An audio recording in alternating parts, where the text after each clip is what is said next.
Fully उठिलाणी Hirakud जलभंडार प्रति second रे 3 लाख रु ऊर्ध्व जल वर्तमान हीराकुद जलभंडार को प्रवेश करुवा बेले वर्तमान 623 फुट रु अधिक जल हीराकुद जलभंडार रही वर्तमान देखो दुईटी गेट दे महानदी को छड़ा जाउछि बन्या जल जहाँकि दुईटी गेट एवं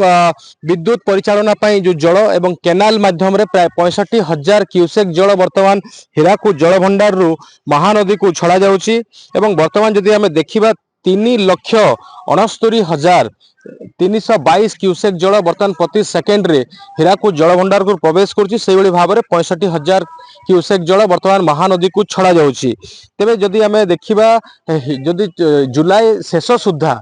जो भली भाव में 623 फुट रखा गलानी ताहा बंध पर वर्तमान विपद सृष्टि करिवो कारण ये होची माटी बंध धीरे धीरे ओदा हे चलिले एवं जदि जतिकी धार्य रही जतिकी आज तारीख रे जतिकी रखिबा कथा ताटू बहु अधिक परिमाण रे हीराकुद जलभंडार कर्तृपक्ष जल को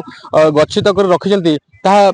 जलभंडार प्रति निश्चित रूपे विपद सृष्टि करिवो। रूल कर्व नियम को संपूर्ण रूपे अणदेखा करा जायछि। सेपटे जेहेतु तल मुंडरे बन्या परिस्थिति सृष्टि होईछि मुंडली रे पाखापाखि 9 लाख रु अधिक जल प्रभावित होउछि तो ताकू दृष्टि रखी हीराकुद जलभंडार कर्तृपक्ष गेट गुडी को बंद करछन्ती। केवल दुईटी गेट दे बन्या जल निष्कासन करा जाउछि एवं ये देखंतु ये महानदी पूरा एबे भी सुखिला रहिछि बहुत कम पानी रहिछि महानदी रे जहा कि चलित जो मास जो रहिछि 31 तारीख शेष सुधा महानदी संपूर्ण रूपे फुली उठी थाए एवं हीराकुद जलभंडार को पाखापाखि 10 रु 15 टी गेट खोला रखी थांती कारण अगस्त मासरे मध्ये वर्षा रही थाए एवं सेही भली भाबरे जदि हम देखिबा छत्तीसगढ़ रे प्रबल मात्रा रे वर्षा होईची एवं तार जो जल रही विभिन्न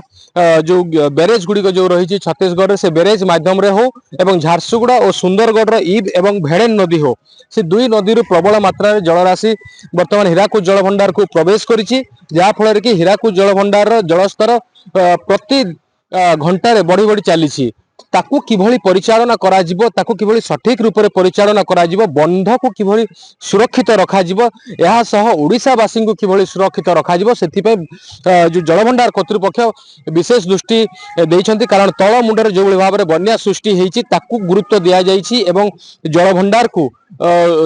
रे पानी गच्छित रखा जाइछि। जेमती जलभंडार जतले निर्माण होता से समय तार प्राथमिकता थिला जे बन्या नियंत्रण आज हीराकुद जलभंडार देखै देइछि जे किभली भाव में बन्या को नियंत्रण करा जाइछि एवं जलभंडार जो जलस्तर वृद्धि होउछि कि विपद सत्वे तल मुंडर लोक केमिति सुरक्षित रहिबे ताकू प्राथमिकता दिया जाइछि एवं गेट गुडी को खोला जाए वर्तमान दुईटी गेट दे वर्तमान बन्या जल निष्कासन करा जाउछि। तबे आगो को आज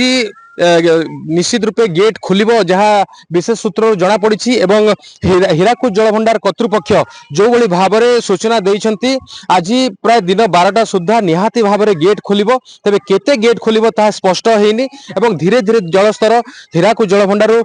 निश्चित भाव में कमेबे कारण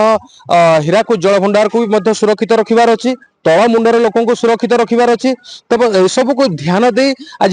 जल परिचालन हबो एवं यह एक बड़ चैलेंज हबो जलभंडार कर्तृपक्षों संबलपुर वीडियोग्राफर मानस श्रवण कुमार पति के न्यूज ओडिशा।